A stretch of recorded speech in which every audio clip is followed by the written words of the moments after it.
Hello, my name is Robin. You might know me as Robin, because that's my name. Recently, I did a Twitch live stream, where I stream regularly, by the way, Mondays, Wednesdays, Fridays, and Saturdays, where I announced that I am transitioning from boy to girl. I'm going through the transition of male to female, and I posted this on Instagram, on Twitter, and I had a live stream. So if you only follow me on YouTube and you don't watch anything other than what I post here, that might be a little bit of a surprise to you. So, surprise! However, it's very early in the process. I'm still going by he, him, and still Robin, all that. I just wanted to, I guess, officially address it on YouTube in a actual recorded video format. But anyway, I just had a haircut. I just went and got my hair done. So I figured this would be a good time to record because I look all dolled up. And I wanted to, I guess it'll be a little bit of a story time video. I don't usually do anything. I've moved. This is a new apartment I am in. I don't know, it might sound a little bit different in here still. I have no dishwasher, but there is a hole where there's supposed to be a dishwasher. So hopefully at some point there will become a dishwasher. Anyway, let me tell you about the first step on my journey as far as the medical side of things goes. Now, as I said, I still go as he, him. I still use Robin as my name because I don't feel feminine enough, as you might be able to see and hear. I have to train my voice a lot more, and grow my hair out a lot, but well, I don't have to, but I want to. Regardless, I went to, it's been months. It's been since I started the process officially. That was back in November of 2020. In November 2020, I went to my GP, my doctor's place, and asked them for it, asked them to start the process. I got to talk to a very nice lady there. She did a brief evaluation, asked me how long I've been thinking about this, and so on and so forth. I've been researching this actively for about, I'd say by now, 11 years or so. So it's not like it's a new thing that I'm thinking about just sort of doing just for fun. I've wanted this for a long time, but I've never really, I guess, dared to pursue it, which I regret now, because now I'm getting all old and stuff. Back in November, I went and I talked to my GP, and they sent me to this, or they referred me to this psychiatric specialist place called WeMind. And at first I wasn't gonna name drop them because they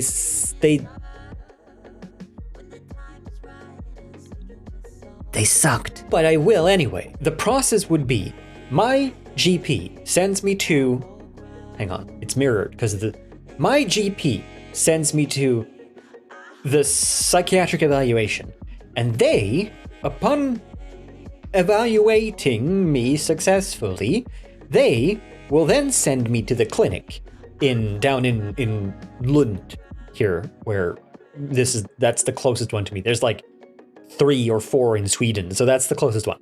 Right. So that's the process. And they sent me back in the 1st of December, they referred me to this WeMind place.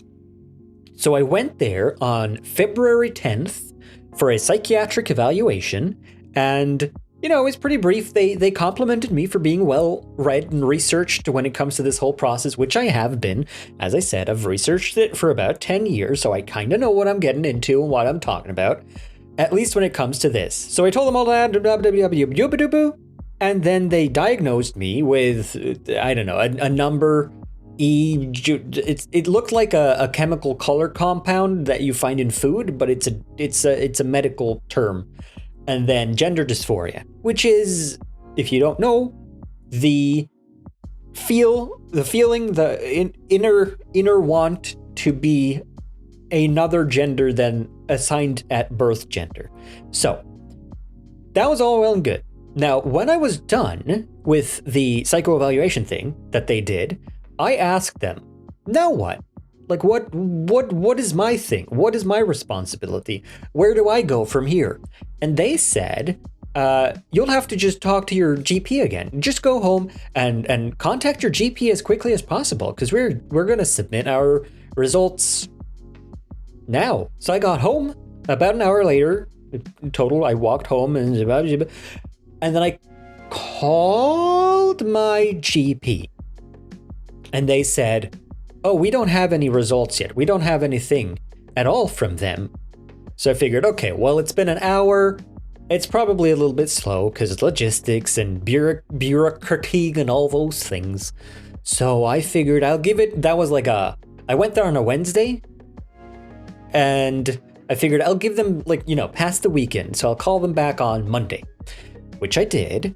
And they still hadn't received anything. They still didn't have any diagnosis or any results or anything at all from this WeMind place, this psychiatric evaluation place, which I found a little bit curious.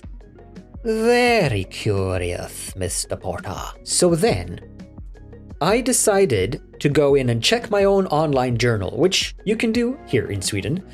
You can log into like a website and it has all of your medical history and all of your results and all of your evaluation and talks and basically it's a play-by-play of all your medical stuff.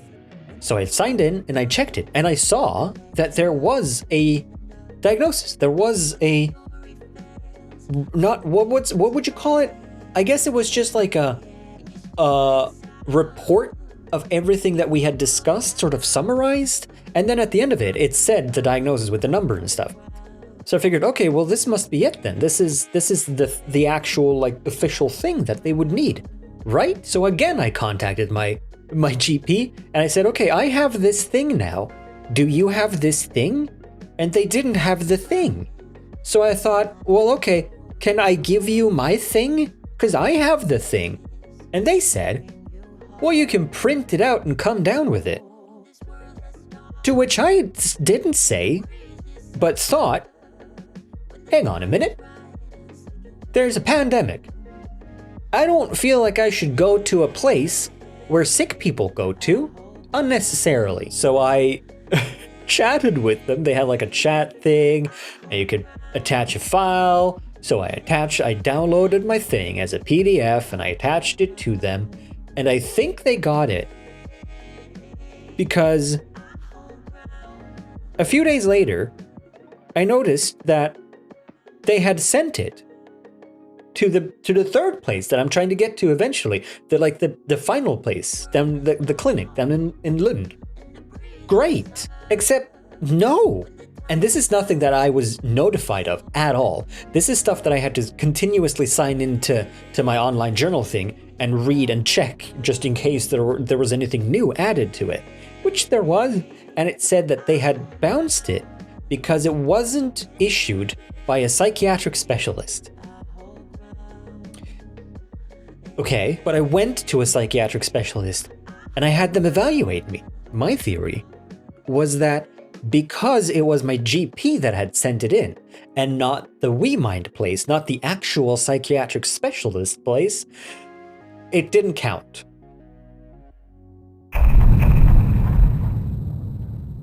First, I called my GP again for the umpteenth time.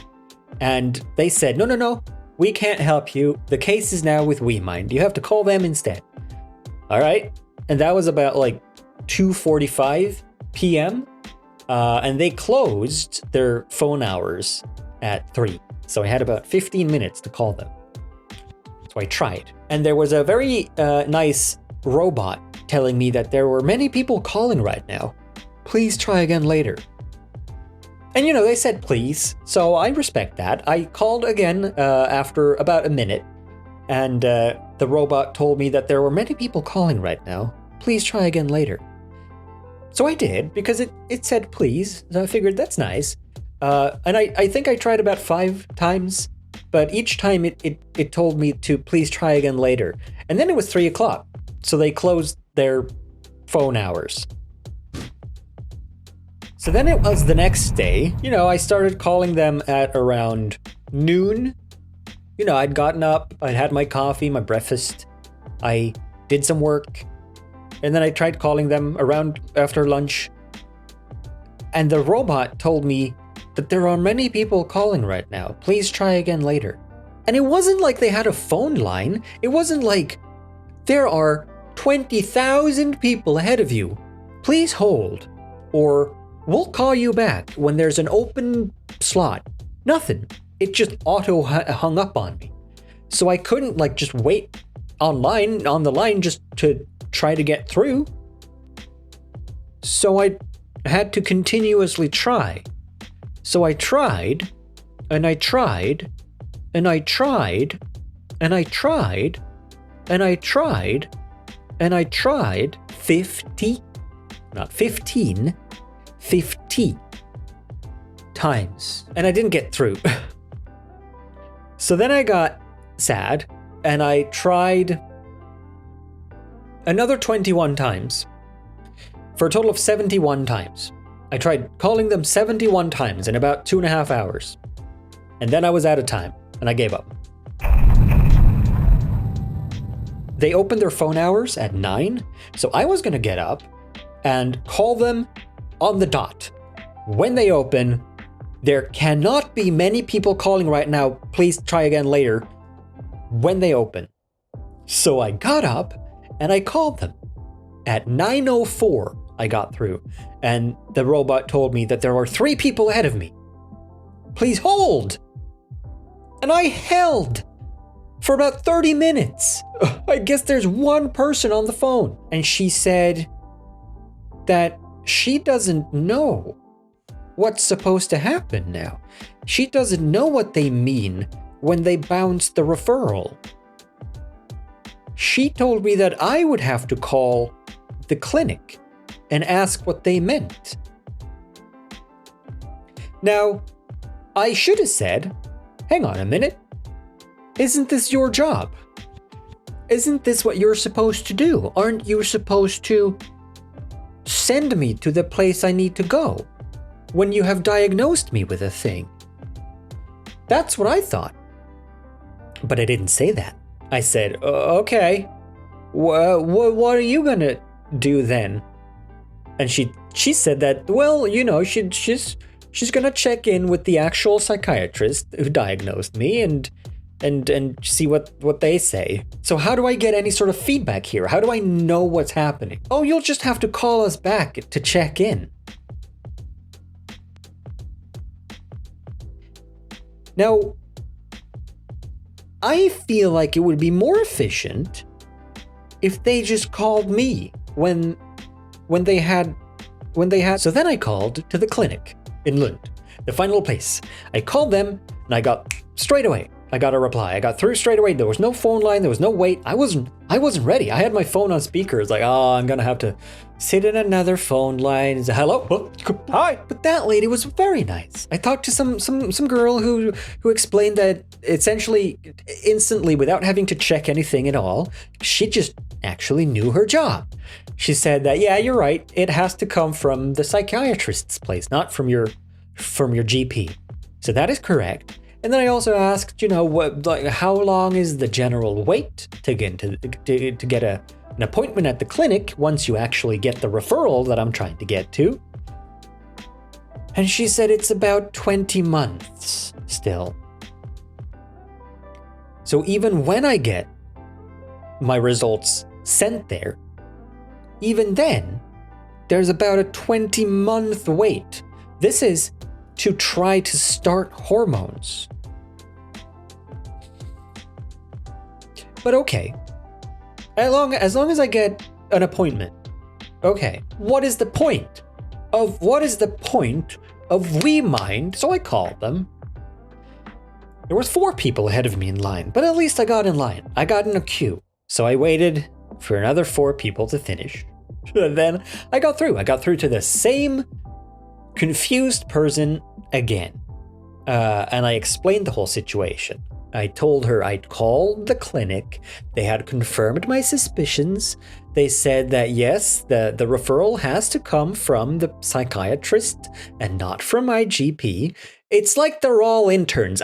How is this the first time they've ever done this? Seemingly not, because there's a 20-month waiting period, so there has to be many people doing this thing. But somehow they still don't know how to do it. But I told her, and she was like, "Oh, okay. Where do we send it?" She asked me where to send the referral, not like which clinic. She asked me for the address. She said, what is the name and the address of the place? Now, there is one place that deals with gender-related sort of assignment issues in, a 3-hour radius. Which place do you think? So I gave her I Googled, while I was on the phone with her, I Googled the address, and I read it off of Google to her. And she said, "Oh, okay, I'll tell someone." And at that point, I had, I'd gotten up early, which meant, 8:30 to call them. But I had gone to bed at like 5, so I had 3 hours of sleep. So I went back to bed for a little bit, catch a few Z's before I had to get up for the rest of the day. And I think about 30 minutes after that, I got a call. And I answered. And it was WeMind. So somehow they are able to call me. But it wasn't the receptionist person that I spoke to earlier. It was the actual psychiatrist lady who had evaluated me and diagnosed me. So she was calling again to confirm again that I was supposed to, or she was supposed to send my referral, her personally, or the WeMind place, and not my GP. She wanted to confirm with me that is what the clinic wanted. So I said, yes, that's what they told me. Again, questioning whether or not they have ever done this before. But okay. So she said, great, now, what is the name and the address of the place? I just gave that to your receptionist, but I don't have it on me anymore, because I was in bed. To which she just replied, sort of annoyed, in a sort of annoyed and sort of like exasperated tone. She said, all right, I'll make sure it gets there. I'll just have to figure out where to send it. Figure out? Ask your receptionist. Or Google it. Or better yet, know it. Because it's your job. So that's my first step into this process of transitioning. Sorry, WeMind. If you're watching this, thank you for the diagnosis. But good golly, work on your follow through. Play some golf. Train up that follow through. Read up on animation principles. Follow through. Another point I did want to mention, though, is that when I posted this whole thing on Twitter, in my sort of statement that I had written, I mentioned that I was happy that I had finally gotten the diagnosis. And there were some people questioning or sort of mockingly stating, oh, we're happy about being diagnosed with gender dysphoria now? To which I will just say, yeah, if you have a constant pain in your arm and you don't know why, and you go to the doctor, wouldn't you be happy if they diagnosed you with like a hairline fracture, maybe? Maybe you fell off your bike and your arm just hasn't stopped aching for like 3 days. So you go to the doctor. Like, man, I'm worried that something's not right here. And then they say, oh yeah, you're right. Something isn't right. Let's treat that. Wouldn't that make you feel better? Maybe antibiotics, maybe some painkillers, who knows? And then maybe you feel better after that. Wow, great. Maybe if you have a more serious thing, maybe your hip just aches and you start feeling like it's harder to walk for an extended period of time, maybe a couple of months, maybe a year. Like, oh man, my hip is just aching and I don't understand what's going on. You go to the doctor, they diagnose you with like hip bronchitis, hip display, hip. Oh, maybe you get a replacement hip. Maybe they have to fix it with surgery. See where I'm going with this? Some things you just fix with a bit of, drugs, pills. Some things you have to fix with surgery. But regardless of what it is, having a diagnosis makes you understand why you think and feel and want this and how to treat it. Another benefit to having a diagnosis as someone who lives in Sweden, if you get an official diagnosis from a doctor, or in this case a psychiatrist, then treating that ailment falls under Swedish healthcare. And Swedish healthcare is free.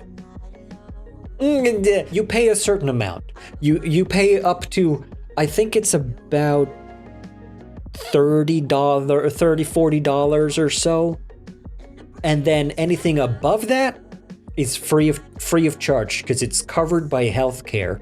So it's from tax payments. That's why we have slightly higher tax in Sweden, because healthcare is free and education is free. But it's nice to know that treatment will be provided. And lastly, before I've rambled on for too long, I just want to say thank you for all of the positive messages and all of the support. There's been a lot of positivity and a lot of just general support and compliments and motivational messages and just positive love since I sort of announced this whole thing. And I was worried because it is the internet, you never know, and there still might be that sort of thing popping up now and then where someone feels the need to express themselves in a less than flattering manner, or someone feels the need to express their opinions in a way that doesn't really correlate with my own or with the general consensus of what's considered right and wrong. There will always be assholes, and I was prepared for that. And I was surprised with how little of that I have seen. I've had to, block a couple of accounts here and there, but man, the amount of support and reinforcement and just sort of encouraging messages, not only from friends, but from everyone in the community and everyone on the streams and on the Discord server, on Twitter, on Instagram. I don't feel like I deserve it because obviously I'm not even close to where I want to be eventually.